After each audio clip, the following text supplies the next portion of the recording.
나왔습니다. 오늘도 귀한 말씀을 가지고 증거하는 우리 교수님에게 영육간의 강건함으로 성령의 능력으로 붙잡아 주시고 말씀을 듣는 우리에게도 똑같은 은혜를 더디펴 주시옵소서. 하나님께서 주시는 그 생명의 말씀 때문에 우리 영혼이 다시 한번 살아나고 소생하여 새로운 기운으로 하나님 살아갈 수 있을 뿐만 아니라 많은 영혼들에게 복음의 비밀을 증거하며 알리는데 수호할 수 있도록 역사하여 주시옵소서. 하나님 아버지, 오늘도 귀한 시간을 통하여 다시 한번 성령의 역사 가운데서 귀한 말씀을 깨달아 알아들을 뿐만 아니라 그 진리의 지식이 우리 영혼까지 깊숙이 내려와서 우리 삶을 변화시키며 새로운 역동적인 일을 할 수 있는 힘을 더하여 주시옵소서. 하나님께서 함께 하시는 모든 듣는 분들에게도 지혜와 성령의 능력의 역사가 강건적으로 임하기를 원합니다. 어리고 힘든 이때에 나라와 민족을 위해서 기도하는 주의 백성들이 있다면 그 기도 가운데서 성령께서 역사하시고 정치와 경제 모든 곳곳마다 하나님 아버지 은혜가 강물처럼 흘러들어가서 정오를 하나님 아버지 말씀대로 살아나고 정의가 말씀대로 살아나고 하나님의 생명의 역사가 새롭게 수어드는 은혜를 더하여 주시옵소서. 오늘도 귀한 말씀 앞에 서 있게 인도하신 하나님께 감사를 드리면서 예수님 이름으로 감사하며 기도드립니다. 아멘. 네, 네, 감사드립니다. 아, 영찬 군도 왔네요. 네, 너무나 귀한 청년입니다. 자, 오늘 목사님 기도해 주신 대로, 오늘 베드로 서신 말씀은 우리 한국 교회, 한국 또 장신대에 적용할 그런 말씀들이 굉장히 많이 있어요. 그래서 성령께서 역사하셔서, 저희들의 마음을 성령의 옥토로 잘 다듬어 주시기를 간절히 기원합니다. 먼저 제가 그 공유를 해보도록 하겠습니다. 잘 보이면 손 한번 흔들어 주세요. 네, 감사합니다. 자, 슬라이드로 바꿔서 진행을 하도록 그렇게 하겠습니다. 네. 오늘 강의는 지난번과 이어서 1장을 둘로 나눠서 2장 10절 부분까지 진행을 하는 시간을 삼도록 그렇게 하겠습니다.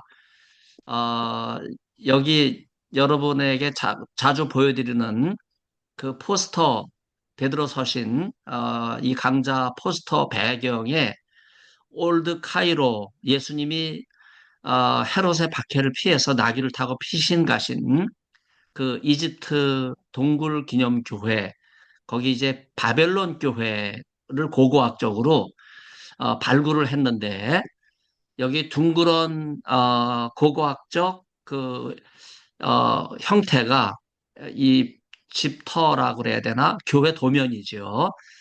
이게 팔방형, 그래서 예수님의 십자가, 예수 그리스도 하나님의 아들, 구세주, 이제 그걸 뜻하는 전통적인 교회 도면이에요. 그래서 이게 나일강이 범람했던 그 지역에 묻혀 있었던 거를, 이거를 발굴을 해서 10년 전에, 이제 책을, 냈는데, 오늘은 1장 13절 25절까지, 그 다음에 2장 1절로 10절까지 2부로 나눠서 하는데, 바로 이 책이죠.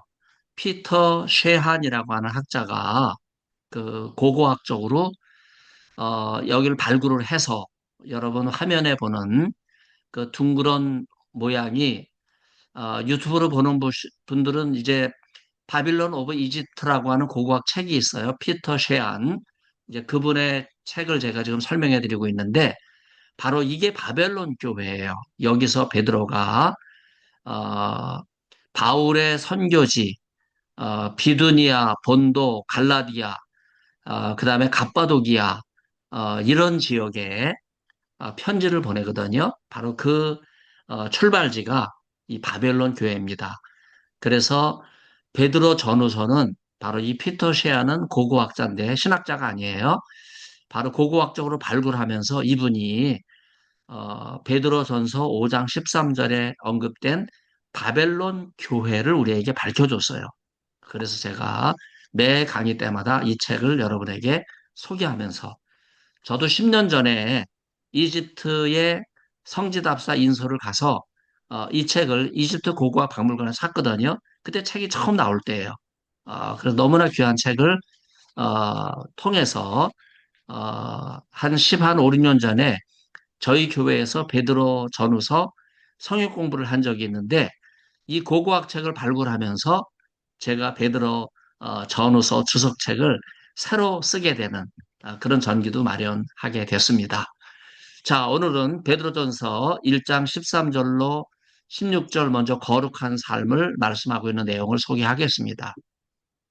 제가 이 내용을 사역을 했는데 한번 봉독하겠습니다. 그렇기 때문에 이제 너희 마음을 동이고 온전히 정신을 차려 예수 그리스도께서 계시하실 그때에 너희에게 가져다 주시는 은혜를 온전히 소망하라.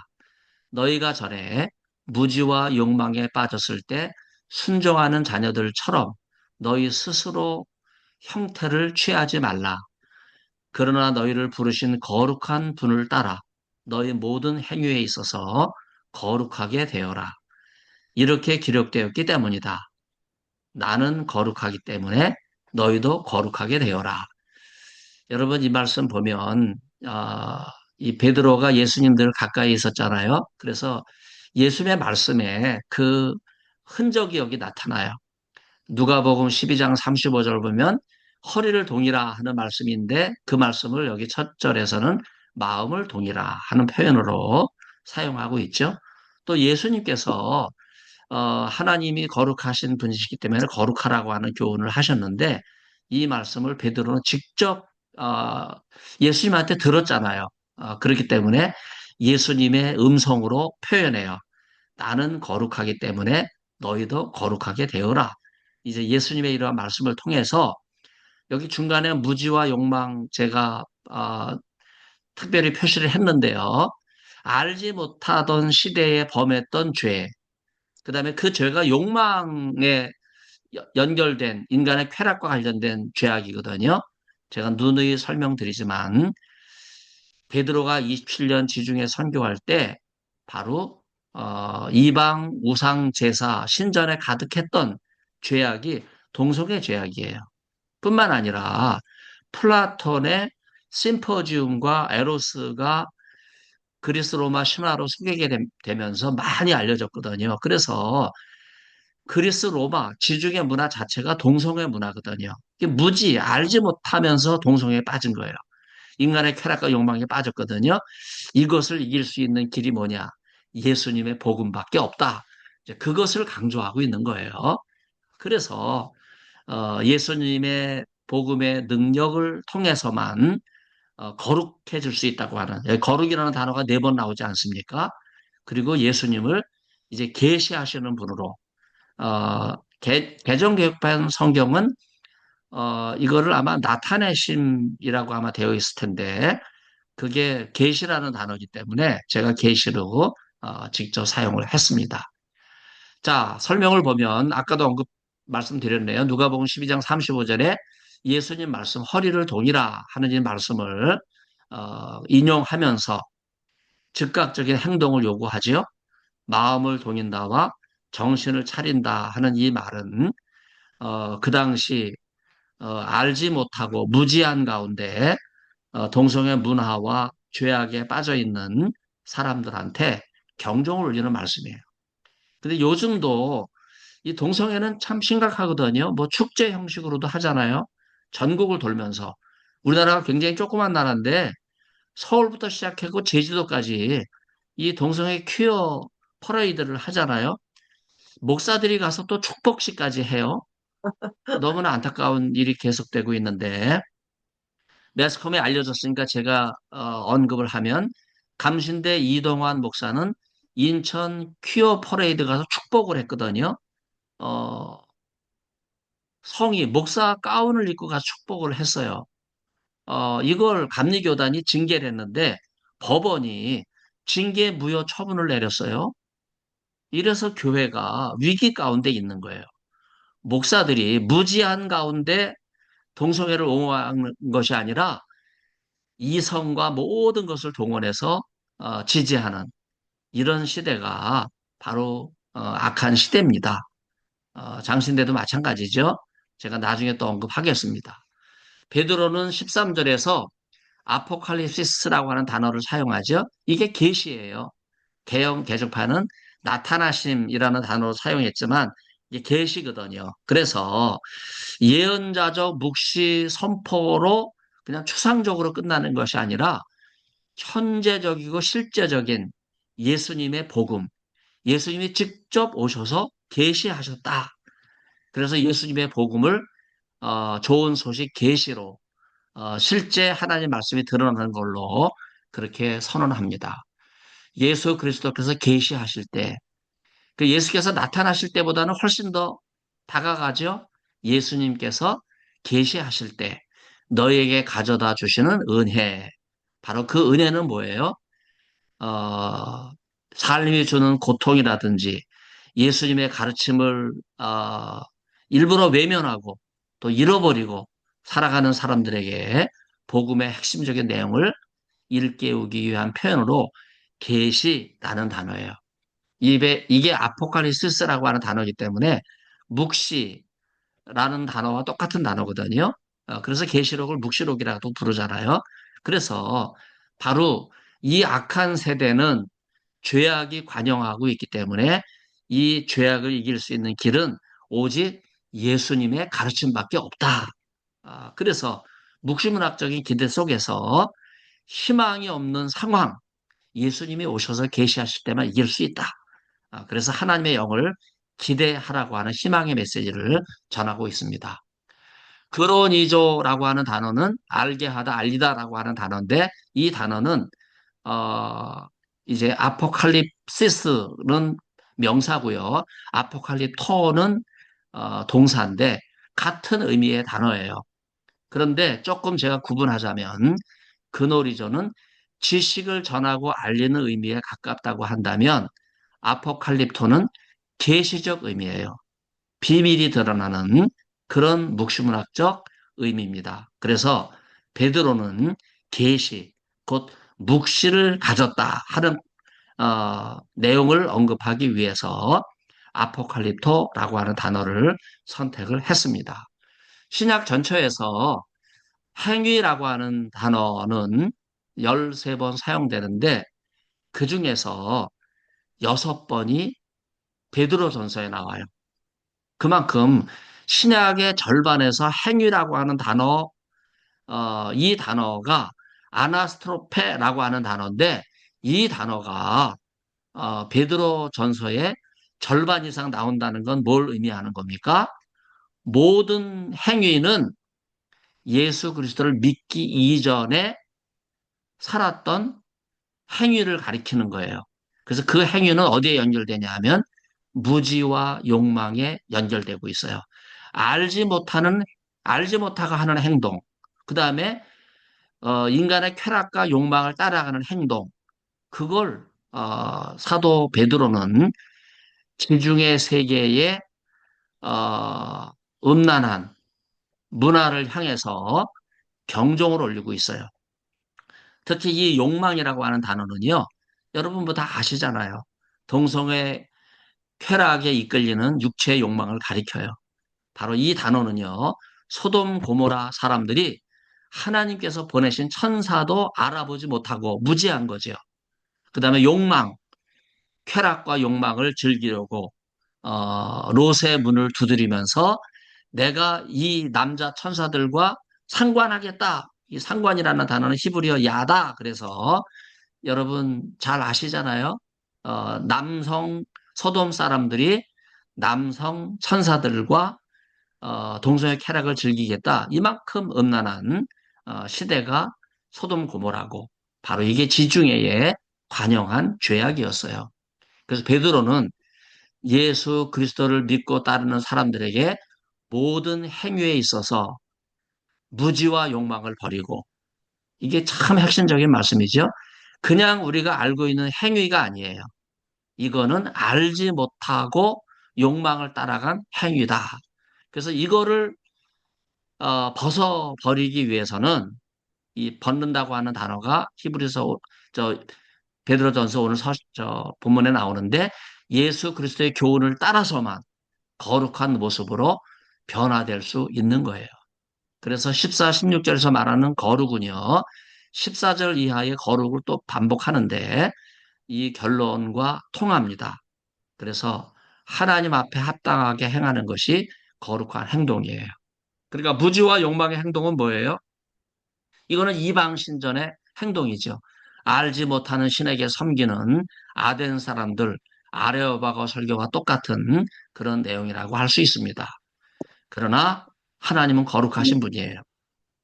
하나님은 거룩하신 분이시기 때문에 아무도 죄를 가지고 거룩하신 하나님 앞에 가까이 갈 수 없죠. 자, 그래서 로마서 12장 2절처럼 베드로는 이전에 알지 못했던 동성의 무지와 욕망 모두 깨끗이 버리고 새로운 모습으로 거듭나야 된다 하는 말씀을 하고 있어요.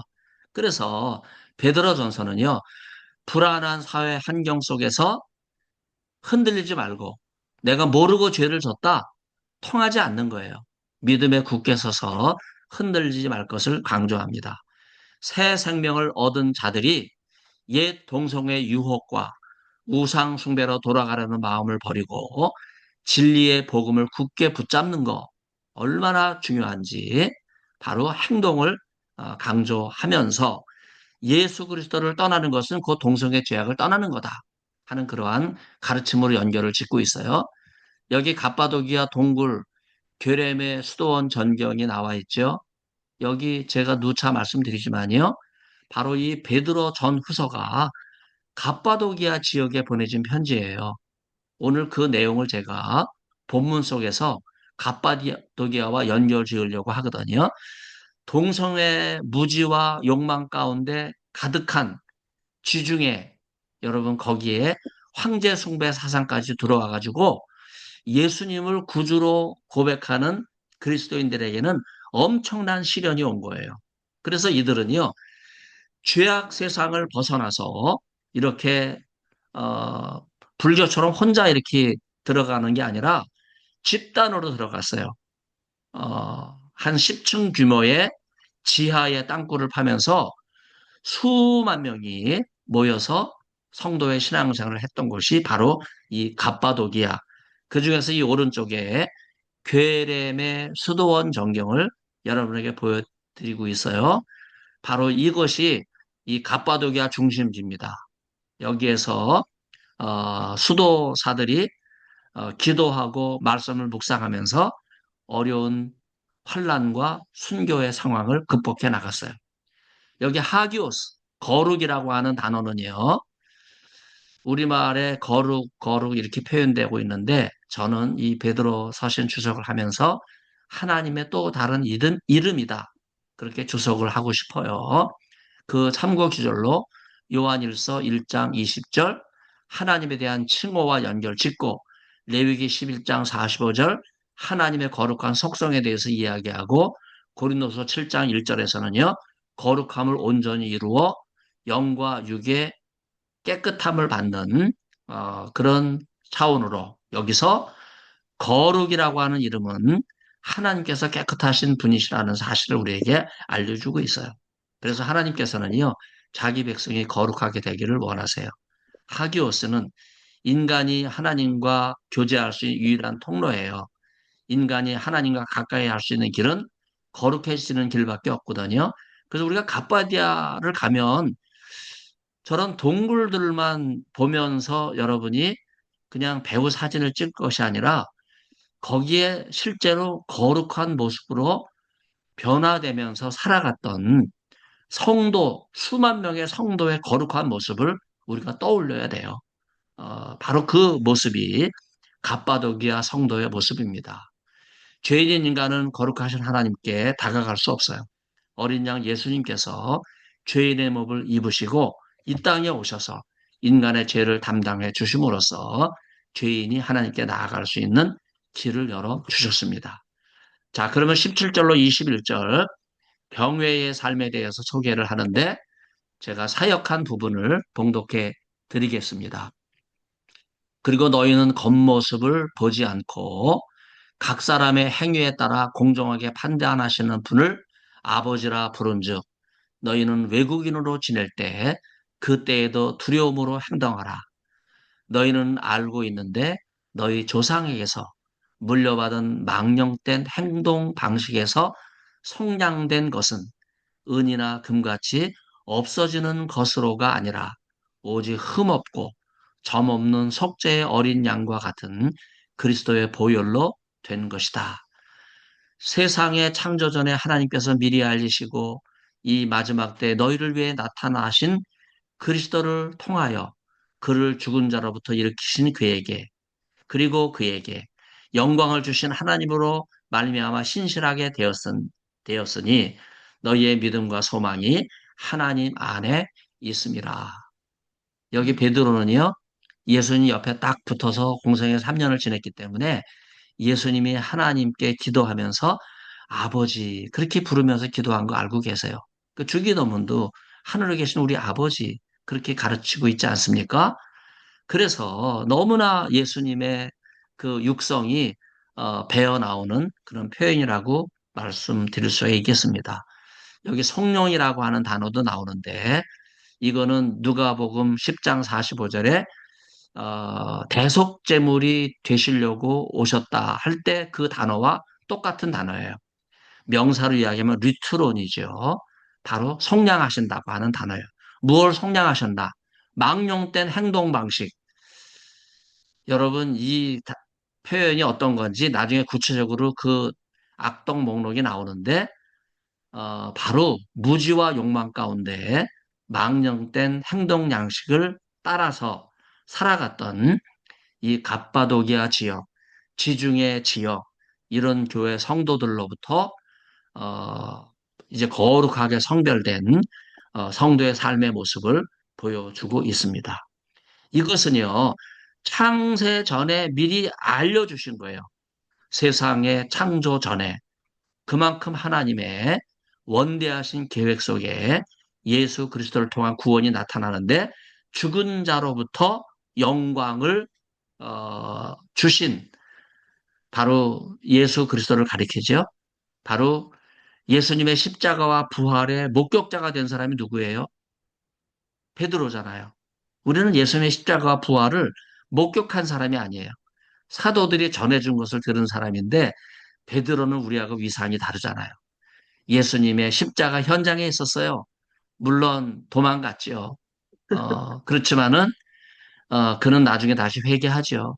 세 번이나 모른다고 부인했는데 회개해요. 그리고 예수님의 부활의 현장 처음에는 믿지 못했지만은 또 확인하고 부활하신 주님을 만나게 됐을 때 영광의 주님을 통해서 변화된 것이 베드로입니다. 자, 그래서 우리가 17, 19절은요, 거룩한 삶을 살아갈 수 있는 근거는 어디서부터 오느냐? 의심 없이 베드로는 예수 그리스도를 소개해요. 예수 그리스도의 십자가의 죽으심과 그 다음에 대속적 죽음, 이것이 그리스도인에게 거룩한 삶을 주는 거예요. 여러분, 아무리 내가 거룩해지려고 해도 예수 그리스도의 보혈로 나를 정결하게 씻지 않으면 내가 거룩해지지 않거든요. 그래서 우리가 반복적으로 성만찬에 참여해야 돼요. 그 십자가에서 흘리신 보혈과 찢기신 몸을 통해서 우리가 회복돼야 돼요. 모든 행실의 거룩함은 오직 예수 그리스도를 믿는 믿음으로만 가능합니다. 그래서 이 17절로 19절 이 말씀은요, 거룩한 삶을 이야기하고 있기 때문에 베드로전서 1장에서 차지하는 비중이 커요. 예수 그리스도가 거룩함의 비밀이다. 바로 그 말씀을 하고 있기 때문이죠. 유대교에서는 하나님을 아버지라고 부르는 것을 굉장히 삼가고 있죠. 어떻게 지존하신 하나님, 거룩하신 하나님, 또 창조주 하나님, 아버지라고 부를 수 있는가? 그러나 마태복음은 주기도문을 하나님 아버지라고 부르면서 우리에게 가르쳐주고 있고 심지어 사도 바울은요 예수님을 직접 만나지 못했잖아요. 다만 그는 듣고 그리스도인을 잡아들이기 위해서 다메섹 도상에 혈기가 등등해서 올라갔던 사람이에요. 그때 그는 부활하신 주님을 만나잖아요. 공생애 동안의 주님이 아니라 이미 부활 승천하신 예수님을 만나거든요. 그때 바울은 큰 은혜를 받아요.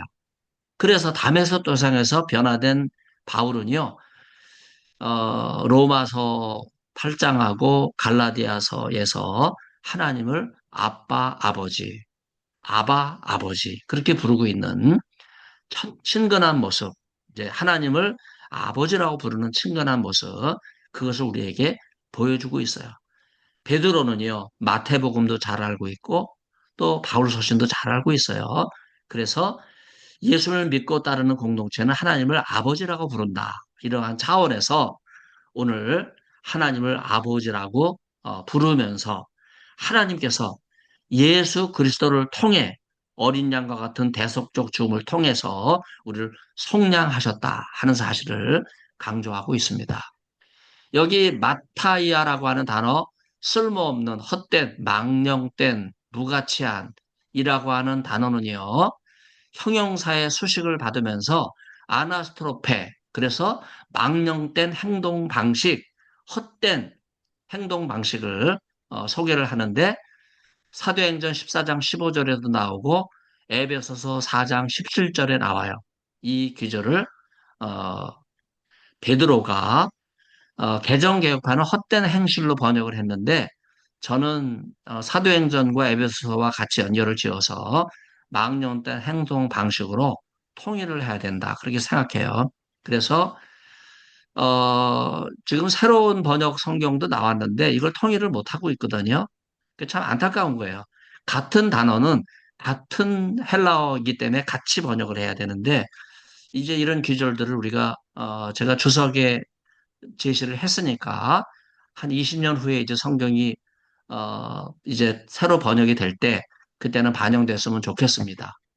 유대 그리스도인들이 여러분 동성애 망년 때 행동 방식 이 우상 숭배로 되돌아가려고 하는 삶의 정황 여러분 이것이 바울이 27년 동안 지중해 지역에 복음을 전했는데 이게 당면한 문제예요. 이걸 해결을 못했거든요. 그래서 이 문제를 해결하기 위해서 바벨론 교회에 있던 베드로가 이집트 올드 카이로에서 편지를 이 바울 지역에 보낸 거예요. 그래서 베드로는 유대교로 되돌아가는 가려고 하는 흩어진 나그네들에게 여호와를 떠나 동성애 우상 숭배로부터 자신을 지키라. 이 말씀의 배후에는요. 여러분 동성애는 이방 신전 제사에만 들어온 게 아니고요. 그 신전 제사 가까이 지내면서 신전에 들여졌던 모든 고기를 먹어야 되는 그 당시 지역사회, 거기에 한 부분이 유대인들이거든요. 유대인도 동성애를 따라갔어요. 그래서 구약 성경을 보면요. 유대인들이 동성애를 따라갈 때 하나님의 진노가 임한 그런 구절들 여러 번 반복되거든요. 이제 그런 걸 배경으로 여러분이 이해하시게 되면 왜 베드로가 유대 그리스도인들에게 동성애로부터 떠나 어, 왜 유대인이 과거 바벨론 포로가 됐는가? 그는 우상숭배 때문인데 그 우상숭배의 핵심적인 내용을 보면요. 풍요의 바알과 아스타롯 그게 다 동성애 신이거든요. 그걸 따라갔기 때문에 하나님의 진노가 임한 거예요. 자, 그래서 여호와의 구속적 은총으로 예루살렘에 돌아왔음에도 불구하고 여전히 인간의 쾌락과 욕망이 남아있기 때문에 한 번 빠진 동성애 우상 숭배를 버리질 못하고 계속 거기에 매여 있는 거거든요. 이게 신약 시대까지 이어지게 될 때 하나님께서는 인생을 불쌍히 여기시고 예수 그리스도를 보내주신 거예요. 그래서 예수님의 대속적 은혜로 조상들의 헛된 동성애 우상 숭배로부터 근본적으로 벗어날 길을 보여주신 하나님의 창조 이전의 예정과 섭리, 이런 하나님의 긴 계획을 보여주고 있는 것이 바로 베드로예요. 그래서 조상들에게 물려받은 망년 때 행동 방식, 그게 구체적으로 뭘까? 이방 신전에 가득한 동성애를 이스라엘 백성들도 전염이 돼서 따라갔다고 하는 거예요. 동성애 쾌락은 인간의 원초적인 본능과 욕망을 기반으로 하기 때문에 한번 빠져들면 나오지 못하거든요.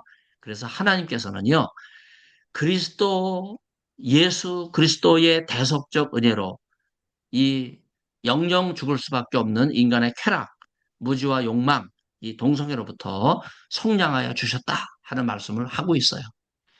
여기 갑바도기아 어, 그 수도원입니다.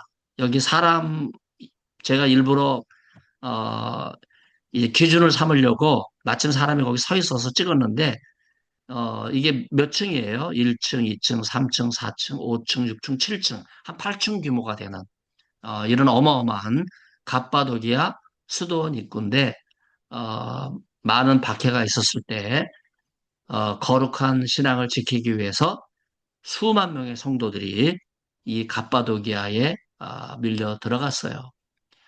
리투르요라고 하는 단어는 속량하다, 구속하다, 대속하다라고 하는 단어인데 속전이라는 말을 주면 여러분이 잘 이해하실 수 있을 거예요. 비행기 납치범이 인질들을 잡고 속전을 요구할 때 그때 사용되는 단어가 리트론이거든요. 여기 리트론이 속량이라는 단어예요. 그래서 인질, 노예, 죄수, 전쟁 포로를 돈을 주고 사오는 것. 이제 그 의미가 있는 거죠. 디도서 2장 14절도 이 단어를 사용하고 고린도 6장 20절도 이 아고라자, 아고라조라고 하는 단어를 사용하는데 사다, 값을 치르고 다른 사람의 권리를 찾아 자유를 준다 하는 그런 의미예요.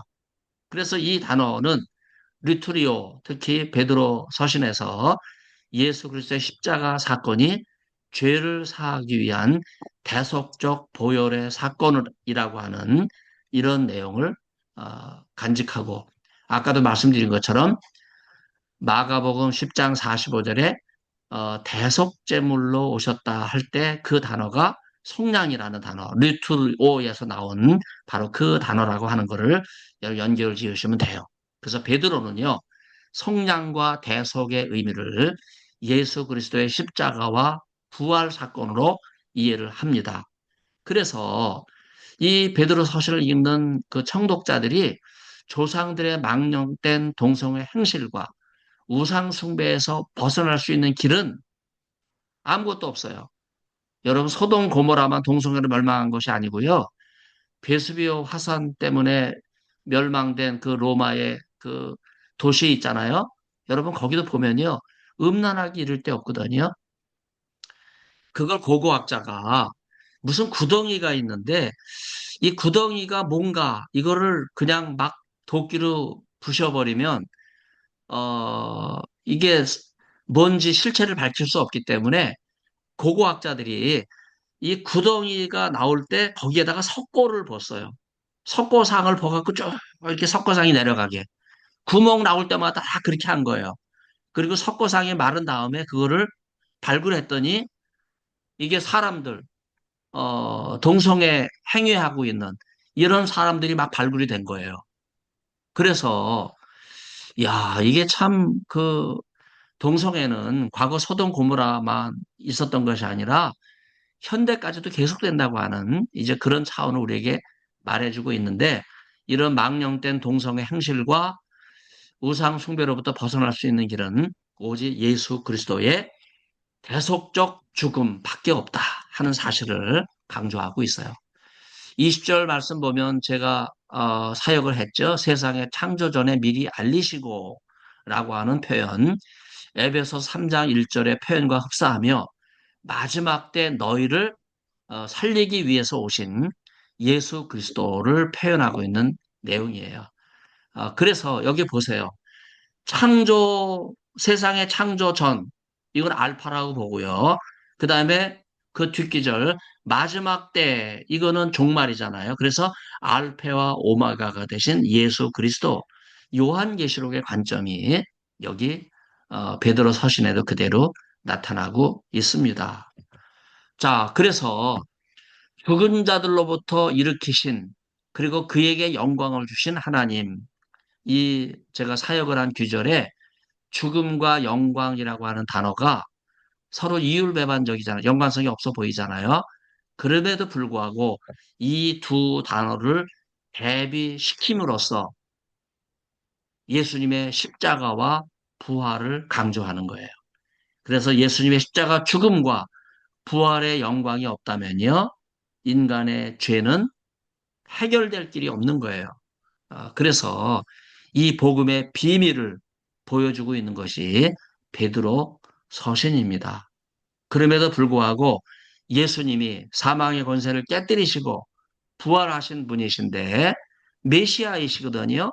이걸 믿다가 다시 유대교가 90년경에 발흥을 하면서 유대교로 마음을 뺏기고 다시 돌아가려고 하는 그런 사람들의 허황된 잘못을 지적하기 위해서 신앙을 지켜라. 여기서 말하는 신앙, 믿음은요, 히브리어로 에무나, 충성이라는 단어예요. 그래서 신구약에서는요, 믿음을 충성으로 이해해요. 갈라디아 5장 22, 23절에 성령의 9가지 열매 가운데 충성이 나오는데 바로 그게 헬라어 피스테스, 히브리어는 에무나, 충성이거든요. 그래서 한 번 예수를 믿었는데 이 신앙을 버리고 다시 예수님 메시아가 아니다 부인하는 유대교로 돌아간다. 이건 신실한 믿음이 아니거든요. 그래서 이거를 강조하면서 신실한 믿음, 이제 그것을 강조하고 있습니다. 당시 글라디오 황제의 칙령으로 로마를 떠난 유대인들이 고린도로 왔고 또 지도자급에 해당되는 랍비들이 디베리아스와 얌니아로 모여요.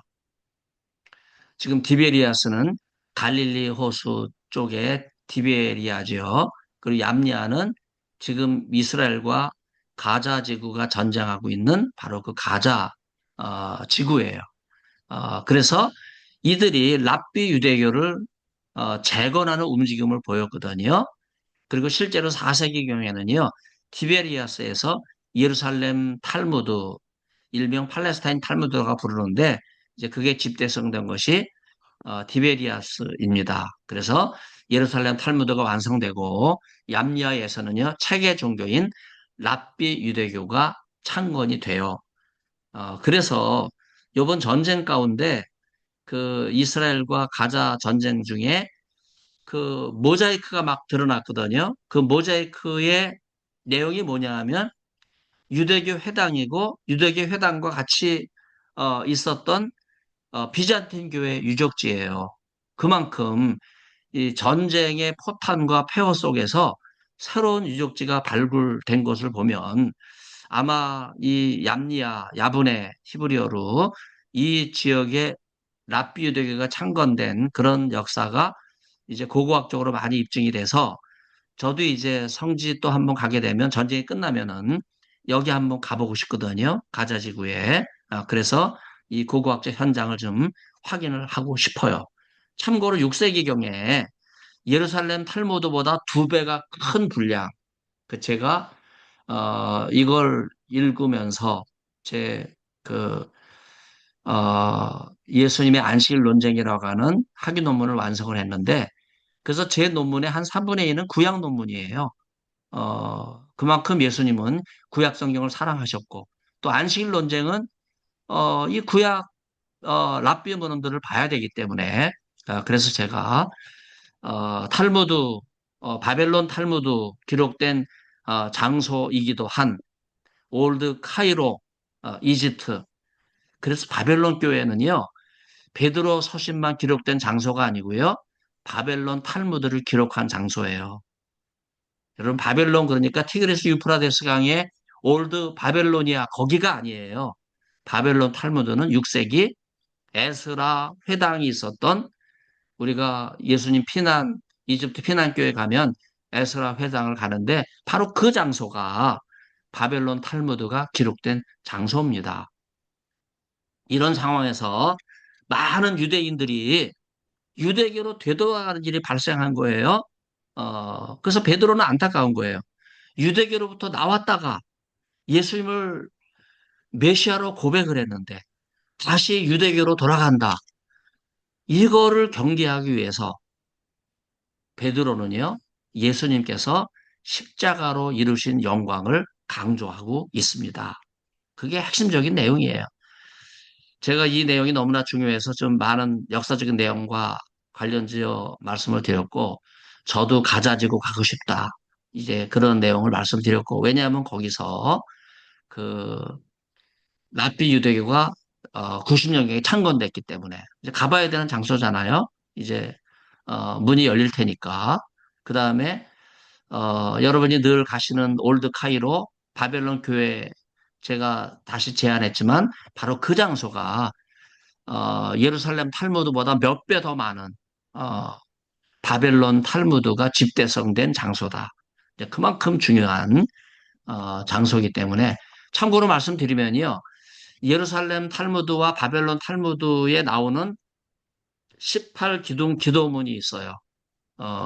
테필라를 기둥이라고 얘기하는데 이 18기둥 기도문에 써 있는 게 뭐냐 하면 나사렛 도당을 멸하소서라는 규절이 4번 나와요. 근데 이거를 영성신학 하는 학자들이 장신대도 뭐 오방식 교수라든지 있잖아요. 우리 교단에도 여러 명이 있는데 이런 교수들이 탈무드 학교를 하면서 또 유대인의 영성을 소개하면서 이 18기도문을 그냥 소개를 하는 거예요. 이건 잘못된 거예요. 그 내용은 나사렛 도당을 멸해달라고 해요. 나사렛 도당이 누구예요? 나사렛 도당은 예수 믿는 사람들이거든요. 그리고 예수 믿는 사람들 입으로 예수 믿는 사람들을 멸해달라. 이런 기도를 탈무드 학교가 하고 있고 지금 영성신학에서 하고 있다고 하는 거는 이게 무지와 욕망이에요. 이걸 회개해야 됩니다. 이걸 알기까지는 장신대도 시간이 많이 걸려요. 알지 못하기 때문에 무지한 죄와 욕망 가운데 계속 빠져 있는 것이 장신대예요. 교수들 보면요. 헛똑똑입니다. 예. 40대는요. 저도 40대 가르쳐 봤지만요. 자기가 모르는 걸 가르쳐요. 자기도 모르는 걸 막 가르쳐요. 지식을 선전하기 위해서. 50대가 되면요. 조금 달라져요. 이제는, 자기가 조금 이제 깨달은 내용을 전하기 시작하는 게, 50대예요. 60대 되면 65세 교수 은퇴하잖아요. 60대 되면 뭘 가르치느냐? 생각나는 것만 가르친다 그래요. 다 잊어버리고서. 여러분, 그러기 때문에 원고가 필요하고 치밀한 주석 작업을 통해서, 교수들이 헛소리를 하면 안 되거든요. 교수들의 말이 권위가 있어 보이지만요. 헛된 그 지식 자랑이 많거든요. 네, 그런 거를 멀리할 필요가 있겠습니다. 자, 여기 보면 제가 베드로는 1장 21절 특별히 여기다 소개를 했어요. 믿음과 소망이 신실하도록. 네. 아까 수도라고 또 다르죠? 여기 사다리 보세요. 3층 사다리가 있어요. 그리고 문도 보세요.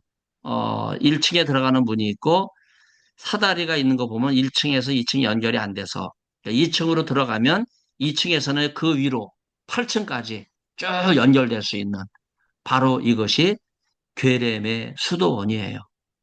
그래서 갑바도기아 수도원 출입구를 보여주는데 믿음과 소망이 신실하도록 여기 신실하다는 말이 피스투오라고 하는 단어가 이제 변화된 단어인데 이게 믿음과 소망으로 충성하도록 바로 그 표현이에요. 피스투오라고 하는 단어 속에 이들이 얼마나 신앙을 신실하게 지키기 위해서 이렇게 거룩한 삶을 스스로 선택하고 수만 명이 갑바도기아로 모여 들었겠습니까? 1장 22절로 25절 보면 꾸밈없이 사랑하는 삶을 소개하고 있는데 사역을 하겠습니다.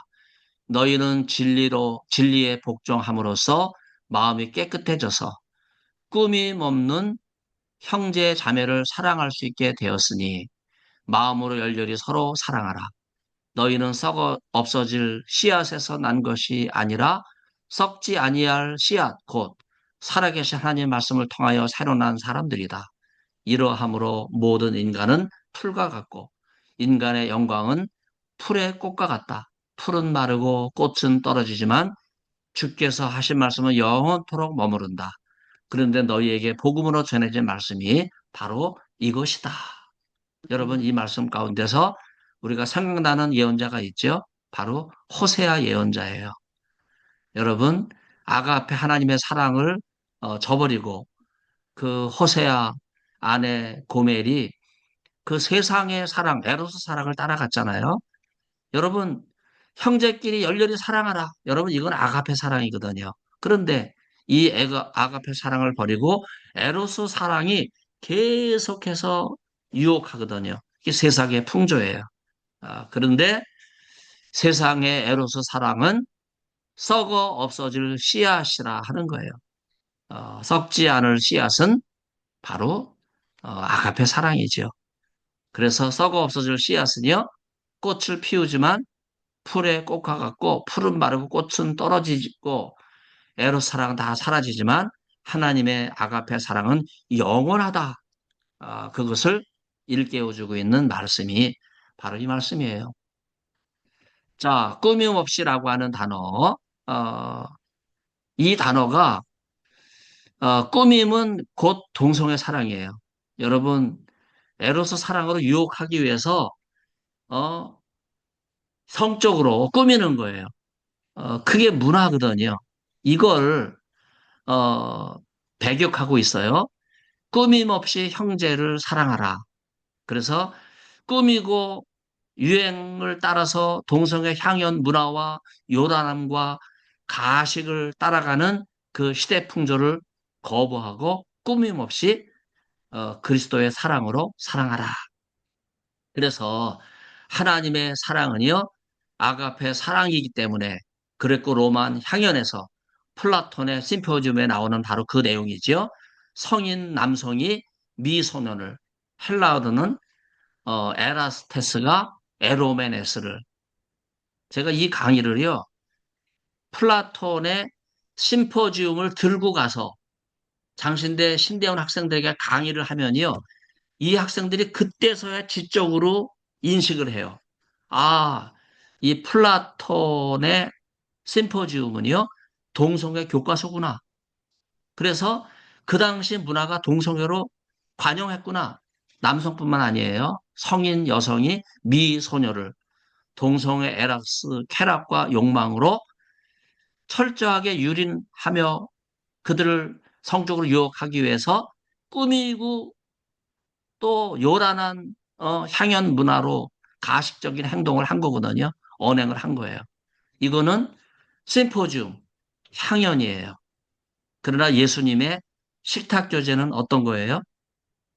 이런 가식, 꾸밈 다 거부한 거예요. 순수한 하나님의 사랑.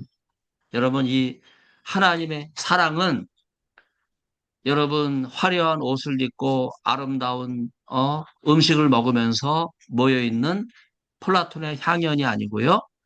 죄인들을 초청하신 거거든요. 그래서 예수님의 식탁 교제는요. 죄인들을 초청하셨어요. 여러분 교회가 하나님의 나라가 정말 이루어진 걸 뭘로 증명할 수 있는가? 죄인들이 나는 죄인입니다. 내가 이 교회를 통해서 예수님 말씀을 들었기 때문에 내가 이 교회의 식탁 교제를 사랑하고 이 교회를 사랑하고 섬기겠습니다.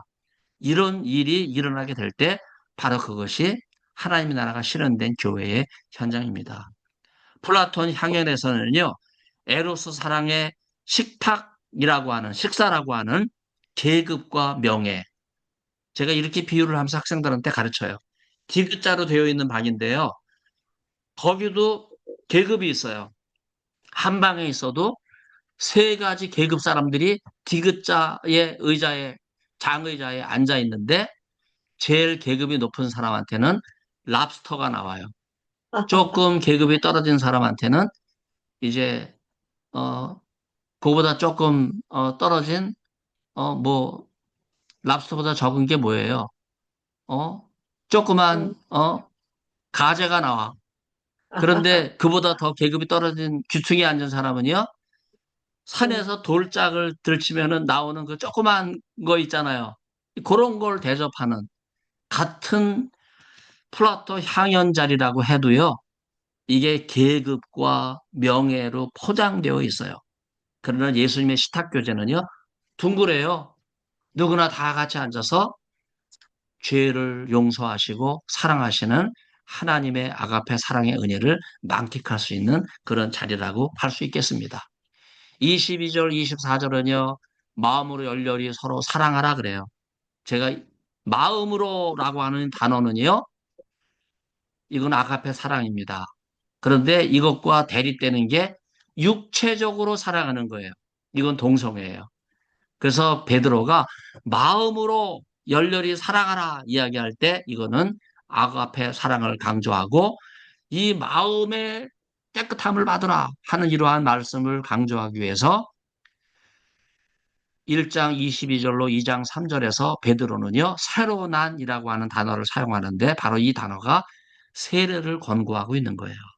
세례를 통해서 우리의 죄를 씻으면 우리의 마음이 새로워지고 영적으로 성도들을 아가페 사랑으로 사랑할 수 있는 그런 신앙인으로 변화될 수 있는 거예요.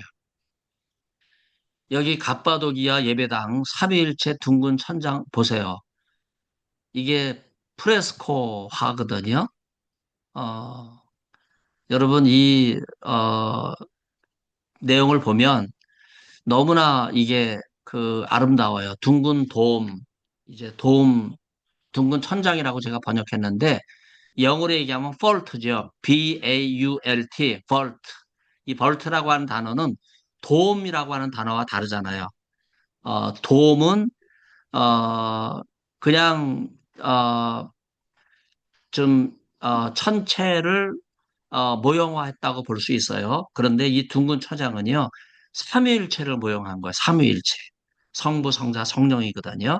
그래서 이 볼트 형태, 이 형태의 이제 둥근 천장을 이제 볼 수 있고, 그래서 갑바도기아의 그 돔 천장이 이게 원형이에요. 이게 이제 나중에 기독교가 공인이 되면서 이스탄불, 지금은 이스탄불이죠. 옛날에는 비잔티움, 바로 여기에 성 소피아 교회를 세우잖아요. 지금도 이 성 소피아 교회가 1500년 동안을 버티고 있어요. 그보다 오래된 것이 바로 여기 괴렘의 수도원 예배당의 삼위일체 둥근 천장이에요. 성부, 성자, 성령. 여러분 보세요. 얼마나 거룩한 모습입니까? 그렇죠? 근데 장신대는요. 이 삼위일체를 뭐로 설명하냐 하면 Introduction to Queer Theology라고 하는 책을 영어 책을 강독하면서 교수 수요 기도회 때 임성빈 총장이 교수들한테 도시락을 나눠주면서 강독을 하면서 내린 결론이 뭐예요? 삼위일체는 동성애 관계다. 그렇게 결론을 내렸어요. 이게 망령되고 허탄한 신화거든요. 이게 퀴어 신학 개론이라고 우리말로 번역되어 있어요. 그 책이 삼위일체를 동성애 관계로 설명하거든요. 그걸 장신대 임성빈 총장이 그대로 따라가고 있는 거예요. 여기에 발끈해가지고 몇 년 있다가 작년 5월에 김철원 교수가 체포해서 설교를 했어요. 그랬더니 김철원 교수를 징계하겠다고 난리를 친 거예요.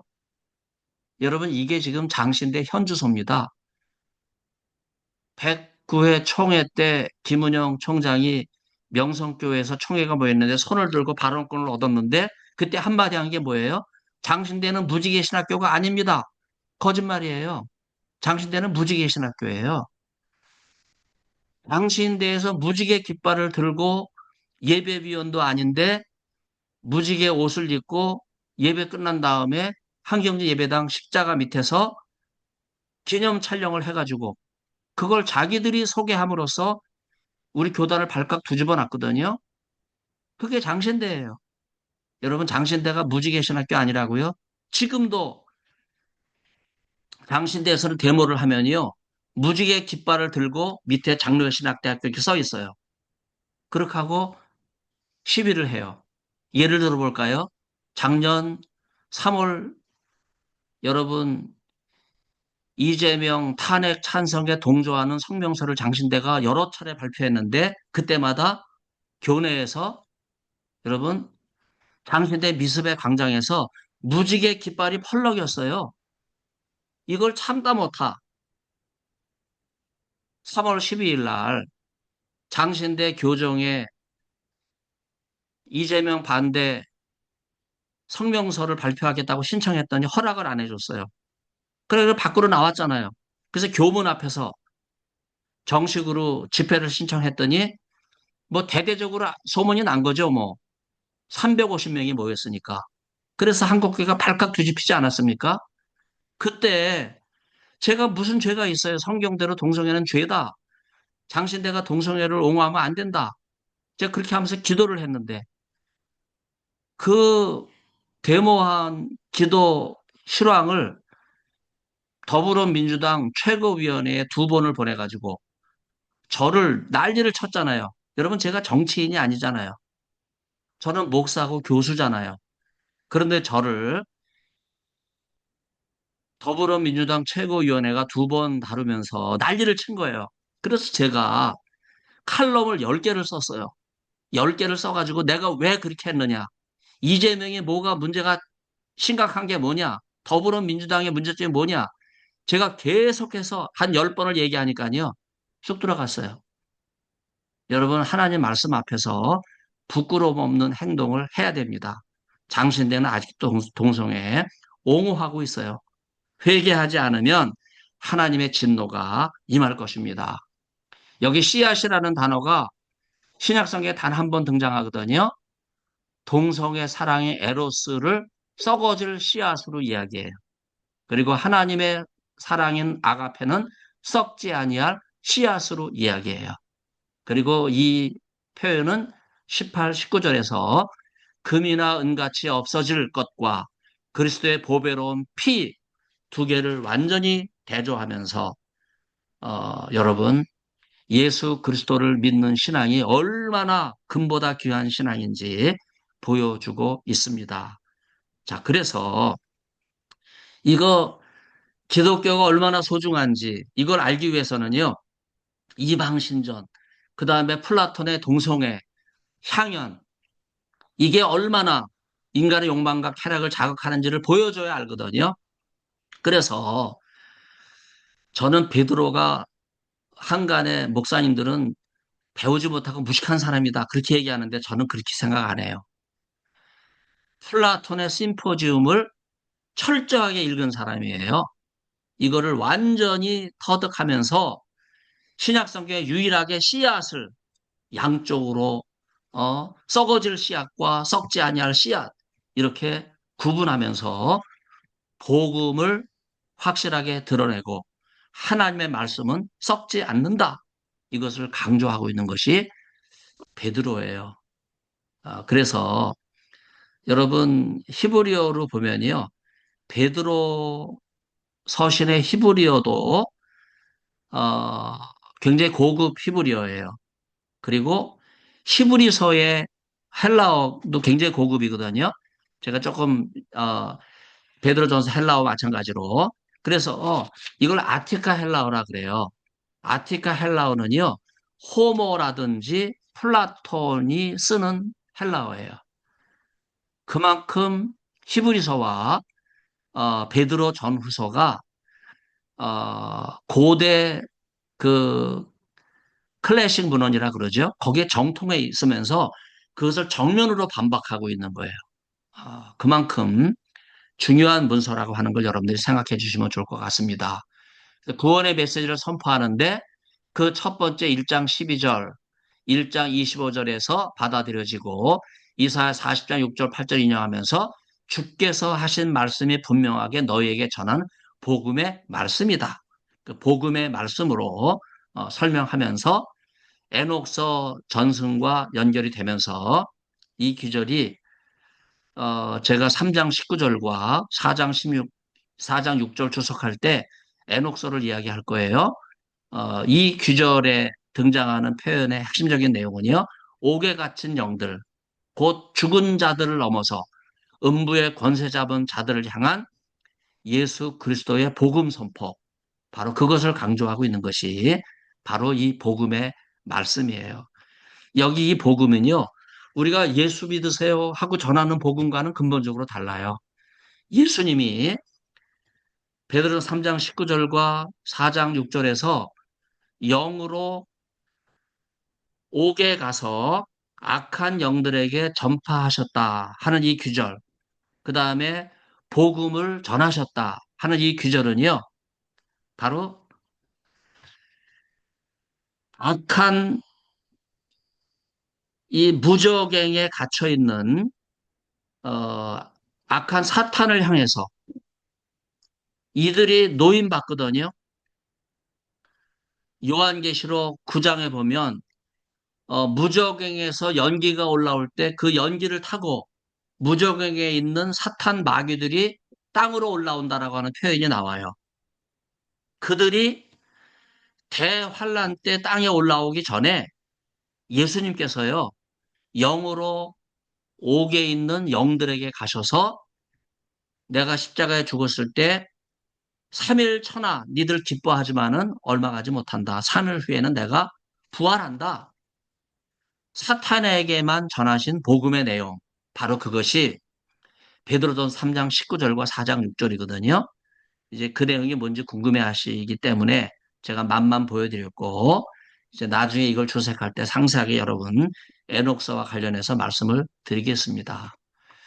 베드로전서 바로 이 규절은 70인역을 인용하죠. 히브리어로 마서 본문이 아니라 헬라어로 번역된 유대인들이 히브리어를 잃어버렸기 때문에 이제 마소라 히브리어를 헬라어로 번역한 70인역 베드로전서 1장 25, 24, 25절에 인용이 되는데 이 이사야의 말씀에 보면 살아계신 하나님의 말씀이라고 하는 말씀을 예수의 말씀과 동일하게 일치시키고 있어요. 여기에 사용된 말씀은 헬라어로 로고스가 아니고요. 레마라고 하는 단어인데 레마라고 하는 단어를 선택한 이유는요. 예수님이 선포하신 살아있는 말씀의 특징을 강조하기 위해서 그래요. 그러니까 주의 말씀은 원래 개역 개정판은 주의 말씀으로 되었죠. 근데 저는 이거를 주께서 하신 말씀이라고 풀었어요. 그 이유는요. 국격적 소유격이기 때문에 그래요. 그래서 주님께서 가지신 말씀. 그래서 살아있는 말씀을 예수님이 가지고 계셨는데 그 말씀을 우리에게 선포하심으로써 죽었던 우리를 살려주신다. 바로 그런 표현을 강조하고 있습니다. 여기서 영원히 살아계신 하나님의 말씀을 강조하기 위해서 베드로는 메네이라는 단어를 사용하는데 이 단어는 머무르다라는 단어예요. 이걸 비유적으로 이야기하죠. 풀이나 꽃은 시들어 버리지만 영원히 머물지 않잖아요. 그러나 하나님의 말씀은 살아있기 때문에 영원히 존재하며 머무른다 이거예요. 여러분, 이 말씀이 복음의 능력입니다. 바로 이 영원히 시들지 않는 살아있는 하나님 말씀을 전하는 것이 우리 목사님들이에요. 그래서 목사님들은요, 먼저 말씀의 은혜를 받아야 돼요.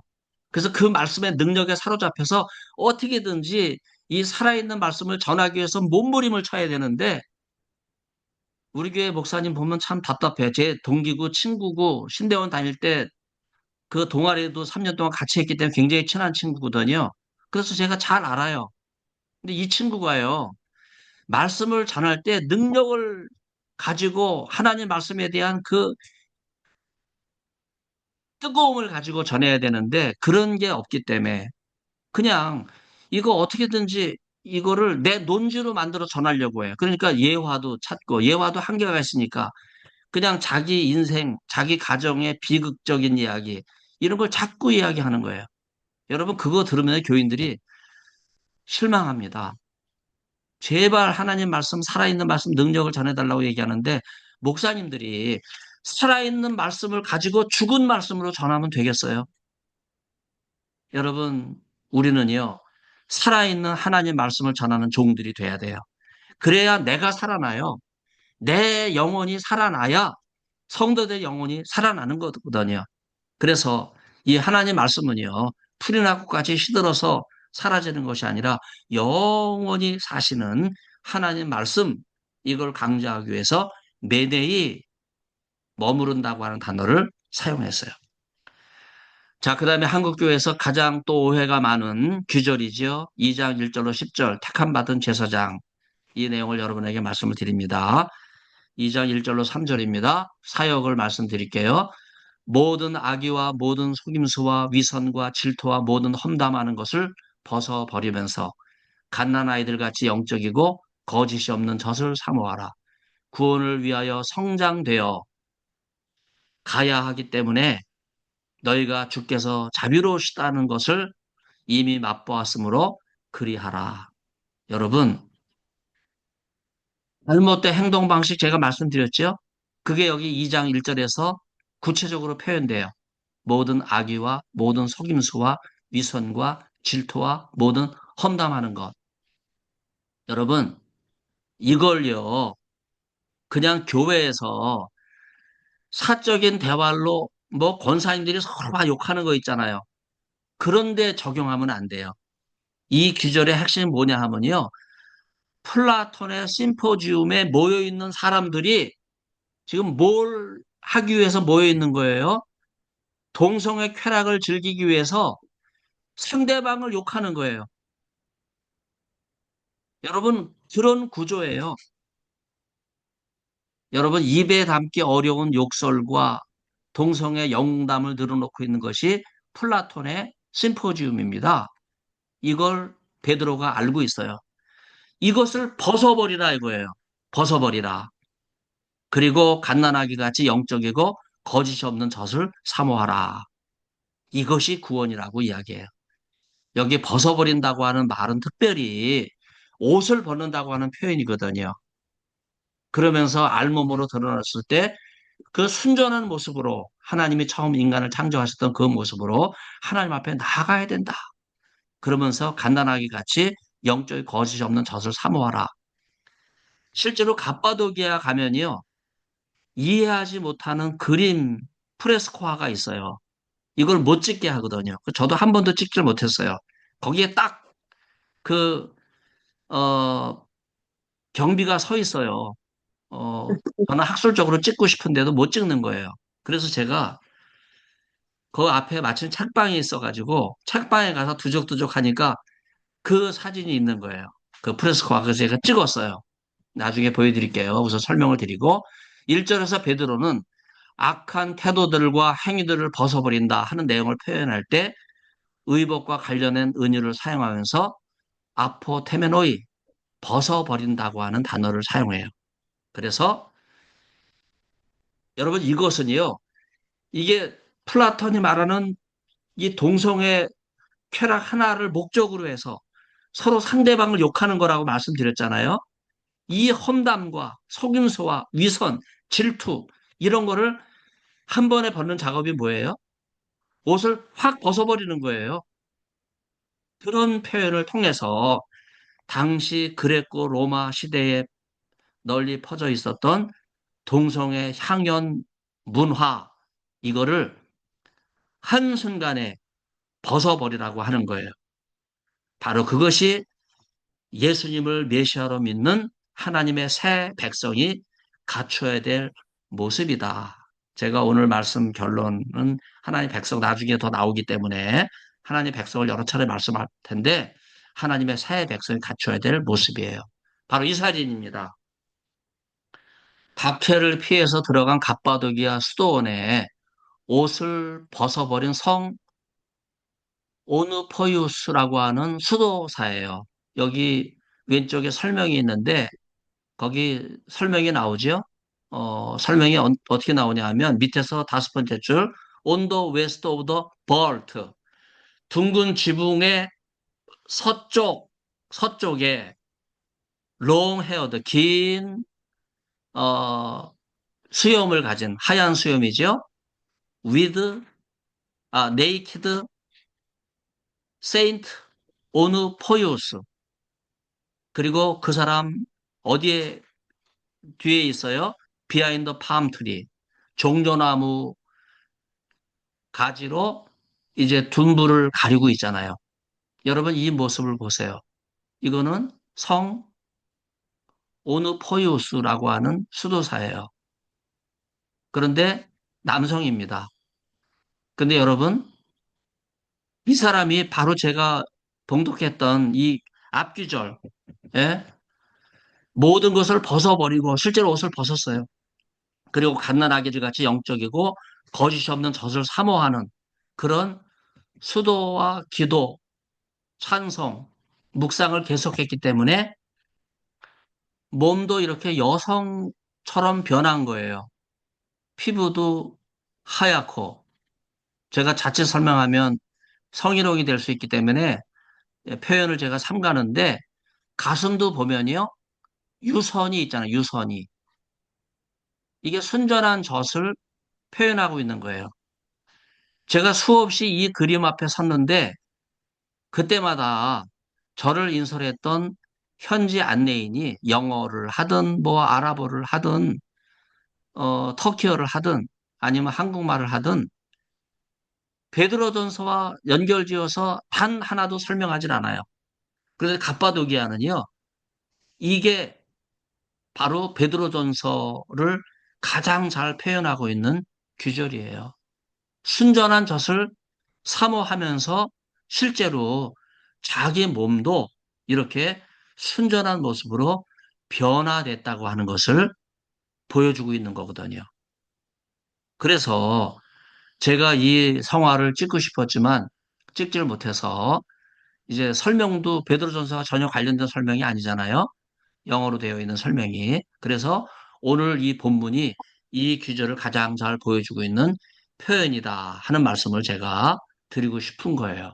그래서 베드로는 하나님의 백성, 하나님의 자녀가 버려야 될 것, 거짓된 행동 방식을 추상적으로 언급하지 않고 구체적인 악, 행동의 악, 대인관계에서의 악, 플라톤의 심포지움에 나오는 동성애 무지와 쾌락, 바로 베드로가 무지와 욕망이라는 단어를 직접 사용하잖아요.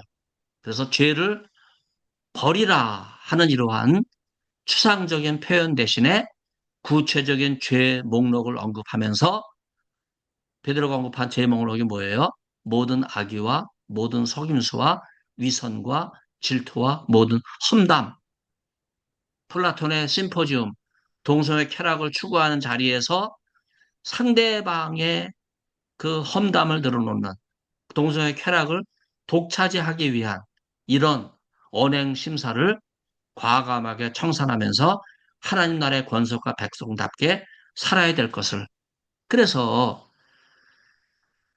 갑바도기아의 괴렘의 수도원의 그 수도사는요, 실제로 그 몸이 순전하게 변화될 정도로 하나님 말씀 앞에서 신실하게 살았다 하는 것을 우리가 볼 수 있어요. 그래서 베드로가 영적 성장의 목적을 구원으로 명시하죠. 바로 이 구원은 뭐예요? 거듭남과 양육과 성장을 가리키는 거예요. 에이스 소테리안이라고 하는 단어, 에이스 플러스 대격이 나오면 에이스가 목적의 의미잖아요. 그래서 구원을 위하여 제가 그렇게 사역을 했는데 바로 구원을 향하여 가는 거예요. 바로 순전하고 신령한 젖을 받아먹은 결과는 뭐예요? 구원을 이루는 거거든요. 그래서 인간의 쾌락과 욕망, 무지와 그 다음에 잘못된 행동 방식에서 벗어날 수 있는 유일한 길은 오직 예수 그리스도밖에 없어요. 바로 예수 그리스도의 생명의 복음을 전하는 우리 목사님들이 이 복음을 전해도 다 시간이 부족한데 세상적인 말과 언사로 논지로 가득 차 있는 또 개인기까지 동원하잖아요. 너무나 충격적인 그러한 모습들을 우리는 반복해서는 안 되겠습니다. 2절의 구원과 3절의 자비는요, 원인과 결과의 구조예요. 왜 하나님은 자비로우신가? 구원을 베푸시기 때문에. 그래서 불시적으로 도래할 하나님의 마지막 때를 묵시문학적으로 강조하는데 이때 그리스도인들을 모함하고 비난하는 사람들이 많았어요. 바로 이방에 살고 있던 유대교인들과 또 그리스도를 믿었다가 다시 동성애 쾌락으로 회귀한 사람들이 성도들을 박해했거든요. 이때 갑바도기아로 피신한 신실한 성도들은요, 이런 속임수로부터 믿음을 지켰어요. 믿음은 에무나, 히브리어로 충성된 특징을 말씀드렸잖아요. 신실하게 이 믿음을 지켰던 성도의 모습을 우리는 갑바도기아에서 확인할 수 있습니다. 2장 4절로 5절 보면 산돌같이 영적인 집이 나오죠. 산돌은 예수님이고 산돌들이라는 표현이 나오는데 그는 우리 믿는 성도들을 가리키는 표현이에요. 사역을 소개합니다. 사람들에게 시험받고 거절되었지만 하나님께 유용한 보배로운 산돌로 선택을 받은 예수께로 나오라. 그렇게 하면 하나님께서 기뻐하실 영적인 제물을 드릴 제사장이 되도록 너희들도 예수 그리스도를 말미암아 산돌같이 영적인 집으로 세워질 것이다. 자, 여기 신령한 제사라고 하는 표현을 저는 두 단을 다 바꿨어요. 영적인 제물로 바꿨어요. 그 이유는요, 제사는 잘못된 번역이에요.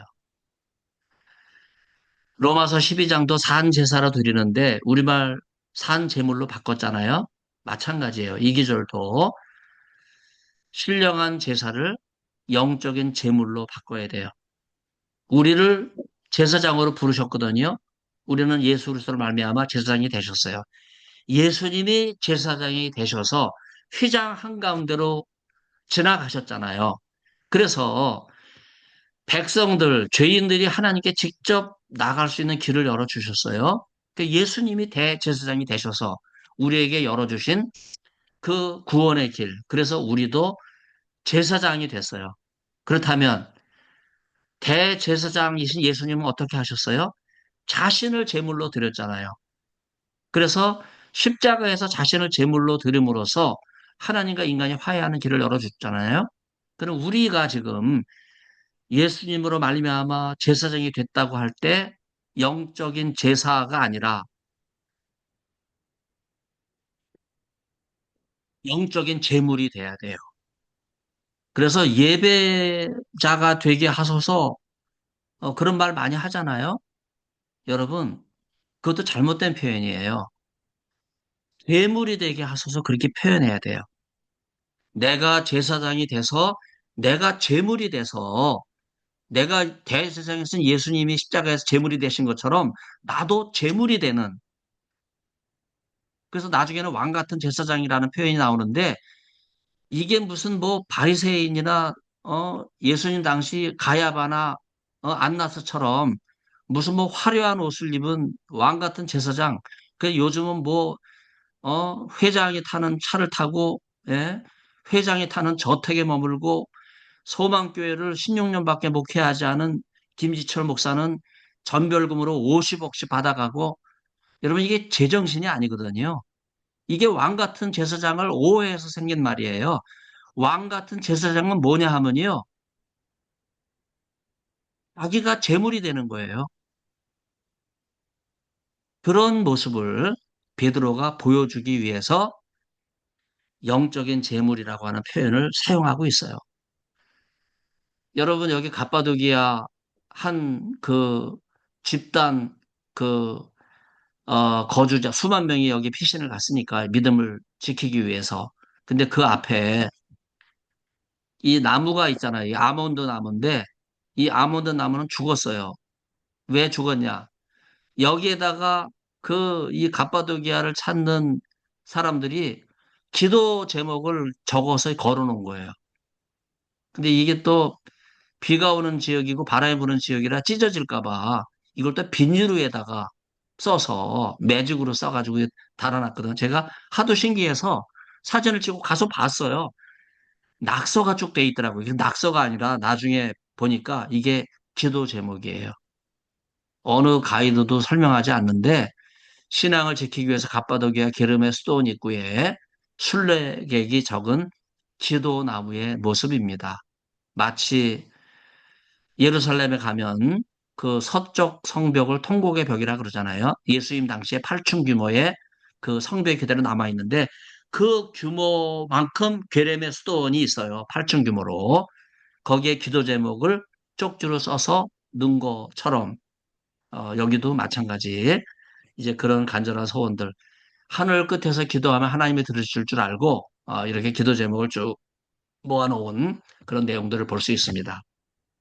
베드로는 예수님께서 하나님의 아들이시자 메시아였다고 하는 것을 말하기 위해서 이사야 28장 16절을 인용하는데 예수 그리스도를 산 돌로 표현해요. 그래서 죽은 자 가운데서 부활하신 부활의 주님이라고 하는 의미가 산 돌이에요. 4절에서는요, 예수 그리스도께서 처했던 반대적인 상황과 대조를 이뤄요. 사람에게는 거부되었지만, 예, 나중에 이 단어는 다시 제가 반복합니다. 하나님께 택함을 입었다고 하는 표현이 나와요. 핍박받은 성도도 마찬가지죠. 사람들에게 배척을 받았지만, 그러나 하나님께서는 이 갑바도기아 성도들을 귀하게 여기셨어요. 그래서 부활하신 예수님을 산 돌이라고 표현한 것처럼 핍박을 이겨낸 갑바도기아 성도들을 향해서 산 돌들 복수형으로 표현하고 있고 이들이 수만 명이 모여 있는데 이들을 영적인 집으로 단수형으로 그렇게 표현하면서 각 가정이 여러분 갑바도기아는 가정별로 모여 있었거든요. 그 각 가정이 산 돌들이 되고 이 가정이 하나의 영적인 가정을 이룬 영적인 집을 이룬 이런 표현. 그래서 나중에는 베드로는요 파밀리아 데이 하나님의 집, 하나님의 가정이라고 하는 개념을 여기서 찾아내는 거예요. 자, 그래서 이거 다 넘어가 버렸네요. 다시 이거 찾아가야 되겠네. 네, 제가 뭘 좀 잘못하면 이렇게 확 넘어가는데, 네, 아무튼 네, 영적인 집, 네, 많이 넘어갔네요. 산돌, 네. 자, 그래서 헬라어로 리도이, 돌이라고 하는 단어는 바로 산돌이신 예수님께 어, 부활하신 예수님의 이미지를 받고 일부 공관복음에서 이 리도이는 무덤이라는 뜻으로도 사용이 되지만 베드로 전서는요, 이 단어를 산돌들이라고 연결하면서 영적인 집, 그래서 갑바도기아 성도들의 모임, 교회, 예배당, 수도원, 집단적인 믿음의 공동체, 그것을 강조하고 있는 표현으로 사용하고 있어요. 5절 영적인 제물, 이거는요, 아까도 설명드린 것처럼 신약의 제사장은,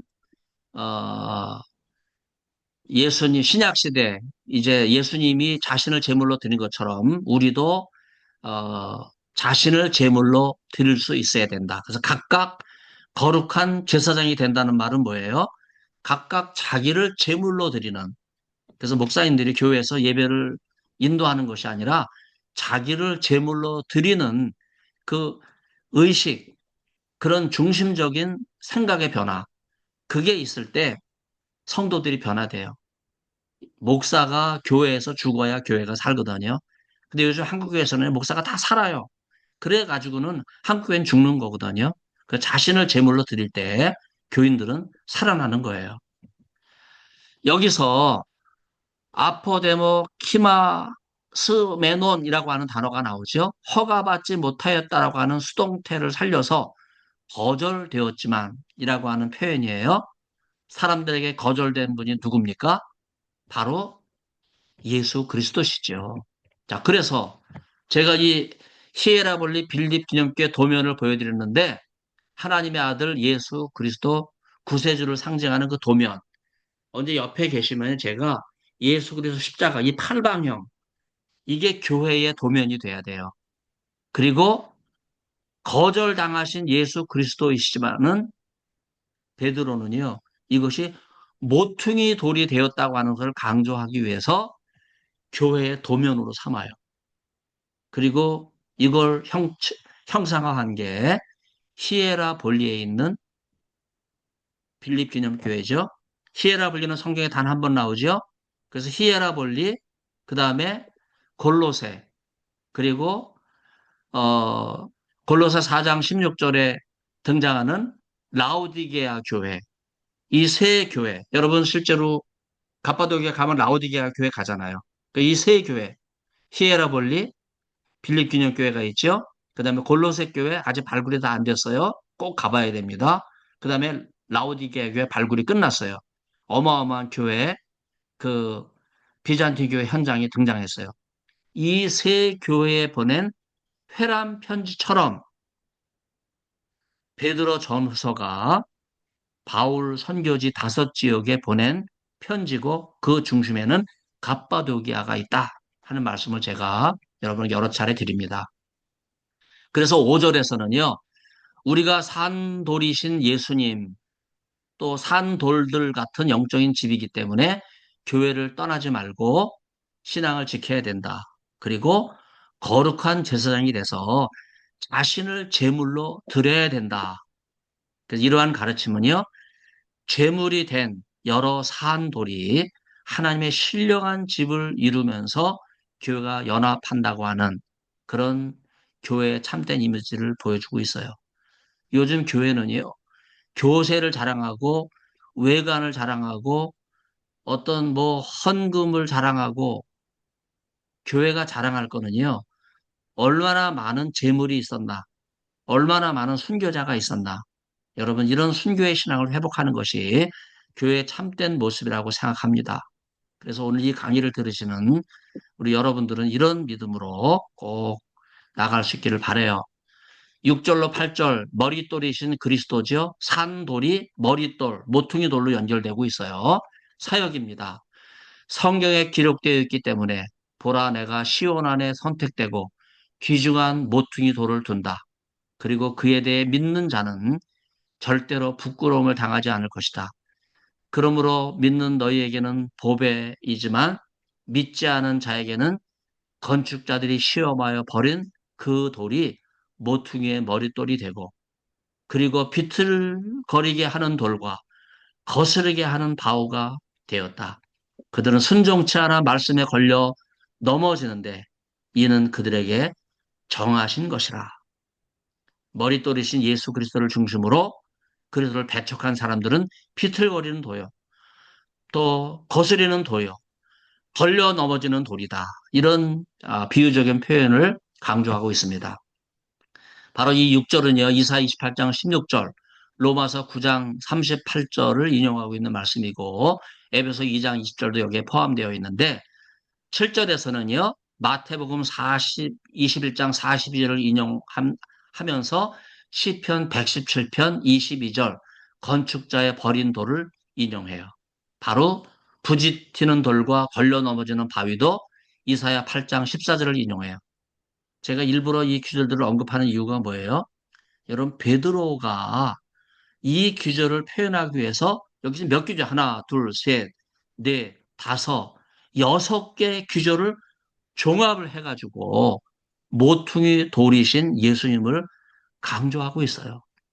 여러분, 목사님들의 설교가요, 이렇게 집약되고 있습니까? 이렇게 모퉁이 돌을 강조하기 위해서 여기저기 관련된 내용들을 인용하면서 어떻게든지 모퉁이 돌을 드러내려고 여러분 애를 쓰고 있습니까? 이런 노력과 몸부림과 흔적, 이걸 우리가 베드로에게서 배워야 돼요. 그래서 여러분 교인들과 그냥 식사하면서 가벼운 얘기 많이 하잖아요.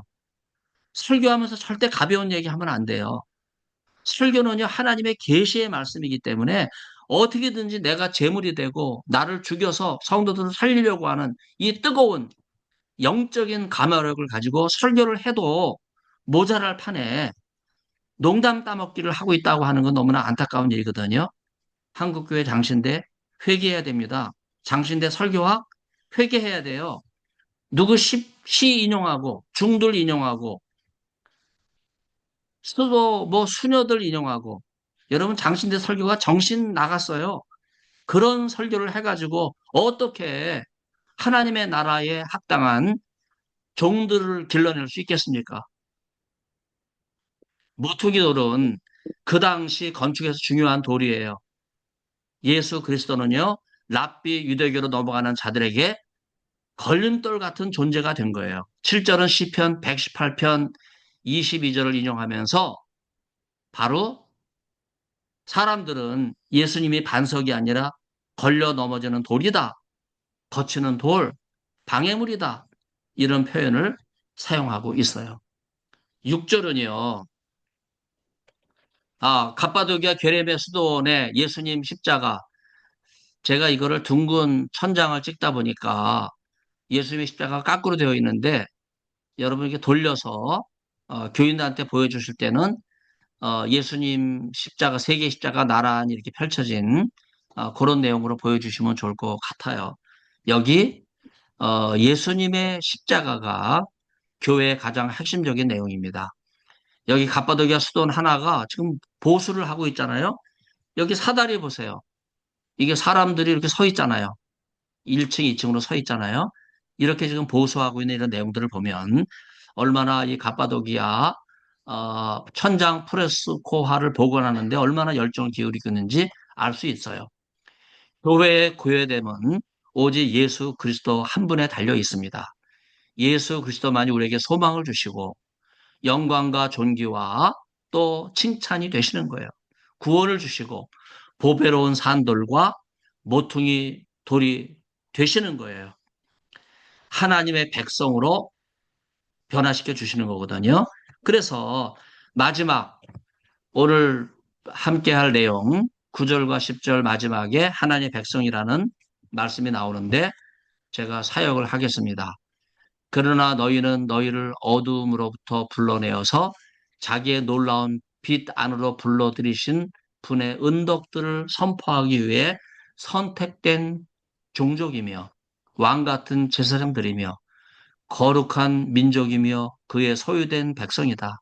너희가 전에는 하나님의 백성이 아니었으나 지금은 하나님의 백성이며 전에는 긍휼을 얻지 못한 자들이었으나 지금은 긍휼을 얻은 자들이다.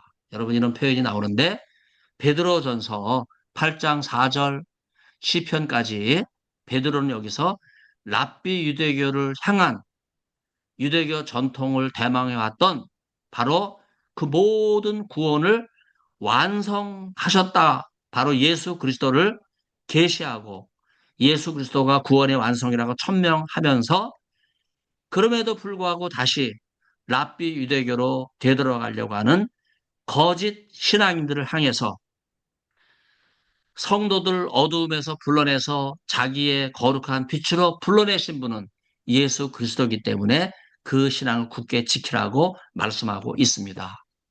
여기에서 예수 그리스도를 받아들인 교회의 신분은 곧 하나님의 백성이기 때문에 하나님의 백성이 됐는데 다시 세상으로 돌아가면 여러분 하나님의 신분이 변화되는 거잖아요. 그럴 수는 없다고 하는 거예요.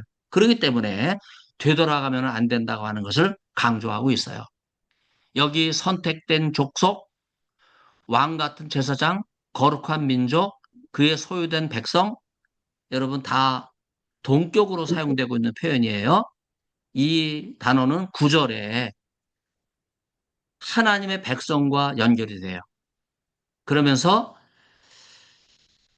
이전과 지금이라고 하는 단어를 대비시키면서 이전에는 하나님의 백성이 아니더니 지금은 하나님의 백성이다. 이걸 강조하고 있는 거예요. 그래서 왕 같은 제사장이라는 표현이 나오는데 제사장의 권위를 드러내는 그런 모습의 제사장이 아니라 예배자인 제사장이 아니라 제물이 되는 제사장, 자기를 십자가의 제물로 드리는 제사장, 바로 왕과 제사장과 예언자의 모습으로 오셔서 십자가의 제물이 되신 예수님의 모습, 그것을 실천하는 것이 왕 같은 제사장의 모습이다. 이런 희생하는 제사장, 목사님의 모습을 통해서 하나님 백성들이 살아나는 거예요. 자, 그래서 하나님의 백성을 제가 강조하는 거예요. 계속해서 하나님 백성이 회복되고 살아나게 될 때 바로 이들의 근거지는 교회입니다. 제가 아까 빌립 기념교회 도면을 보여드렸죠. 팔방형이에요. 예수 그리스도 하나님의 아들 이 팔방형 바로 그것이 8개 기둥에 세워져 있는데 히에라볼리에 있는 빌립 기념교회 팔방형 기둥에 예수 그리스도의 십자가가 알파 오메가, 처음과 마지막 상징하는 유일한 하나님의 백성의 근거로서 제시가 되고 있어요. 그래서 교회는 결정적으로 하나님의 백성이다. 그렇게 정의를 내리고 있는 것이 베드로의 정의입니다. 여러분, 누가 하나님의 백성이에요? 구원을 향해서 그리고 하나님의 긍휼을 입은 사람들이 하나님의 백성입니다. 그래서 교회의 말로 하나님의 백성이기 때문에 하나님께서 선택하신 거룩한 하나님의 소유된 백성이라고 하는 그런 개념과 연결이 되고 있는 거예요. 그래서 교인 한 사람 한 사람을 왕 같은 제사장으로 평민의 모습이 아니라 로얄 패밀리의 권위를 주면서 성도 한 사람의 희생과 헌신의 제물이 교회를 세운다고 하는, 교회를 교회되게 한다고 하는 하나님의 백성의 이미지를 보여주고 있어요. 그런데 한국 교회는요, 집단 체면에 걸려가지고 이 하나님 백성을 물질로 포장해요. 숫자로 포장해요. 헌금으로 포장해요. 목사들이 하나님의 백성으로서 자신을 제물로 드리면서 하나님의 백성이 교회를 세우려고 하는 것이 아니라 오히려 교회를 통해서 이득을 취하고 자기를 살리려고 하는 이런 모습이 한국 교회의 집단 체면의 모습이거든요. 그 제가 이렇게 한마디로 질문을 드립니다. 사탄의 악한 집단 체면 상태에 빠진 장신대와 한국 교회를 구할 수 있는 길은 무엇일까? 여러분 뭐라고 생각하세요? 모퉁이 돌이 되신 예수님, 십자가에서 제물이 되신 예수님, 나도 예수님을 믿는 하나님 백성이면 거룩한 하나님의 백성처럼 왕 같은 제사장의 이미지는 나를 제물로 드리는 로얄 패밀리의 품격이에요. 그래서 날마다 자신을 제물로 드리고 내가 죽음으로써 교회를 살리고 하나님의 나라를 이룰 수 있는 이런 구원의 소망을 여러분이 꼭 이룰 수 있기를 바랍니다. 그래서 올드 카이로에 있는 바벨론 교회 제물이 된 제사장들인 갑바도니아 교회에 보낸 편지가 바로 베드로 전후서예요. 본도, 비두니아, 갑바도기아, 갈라디아 바로 이 지역에 보낸 이 편지가 죽어가는 심령을 살리기 위해서 여러분 나중에 베드로는 어떻게 순교해요?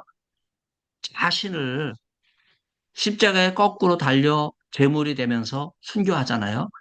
여러분 이것이 교회의 모습입니다. 다시 한국교회가 이러한 순교의 신앙을 회복하게 될 때 장신대도 회복이 되고 하나님의 은혜가 임하게 될 줄로 믿습니다. 강의에 함께해 주신 우리 네, 감사드리고요. 제가 네, 이제 마치도록 하겠습니다. 함께해 주셔서 감사드리겠습니다.